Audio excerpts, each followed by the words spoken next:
क्या किसी अनाया नाम की लड़की को आप जानती हैं?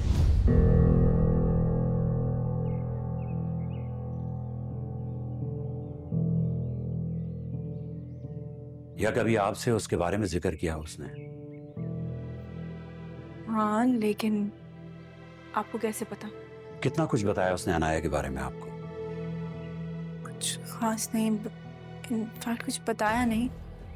लेकिन उस दिन जब मैं सलार के पास गई और मैं उसे हॉस्पिटल ले जाना चाह रही थी तो वो बार बार इनकार कर रहा था और हिस्टेरिकली कह रहा था कि उसने अंदर जाना है अनाया को बचाने के लिए।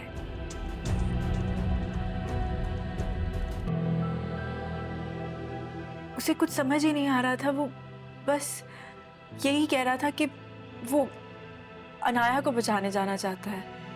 जब मैंने कहा कि और बहुत सारे लोग हैं मदद के लिए तो उसने कहा कि नहीं, वो किसी और को दिखाई नहीं देगी।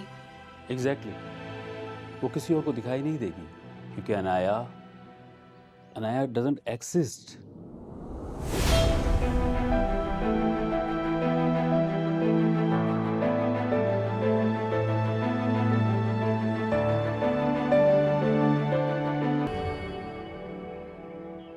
अरे तुम ऑफिस नहीं गए? नहीं, आज कुछ ज़्यादा काम नहीं था ऑफिस में। असल में माँ की बरसी थी तो सबने कुरान खानी की और फिर कब्रिस्तान चले गए। मैं घर चला आया। माँ की बरसी थी तो कब्रिस्तान जाना चाहिए था ना, बल्कि अब तो हम दोनों को जाना चाहिए। फिर कभी चलेंगे। माँ की बरसी आज है, सब कब्रिस्तान गए हैं, इंतजार कर रही हूँ मैं तुम्हारा। ईमान प्लीज, इस बात पे हम ज़्यादा आर्ग्यू नहीं करेंगे। किसी का गम कब्रिस्तान जाने से कम थोड़ी होता है।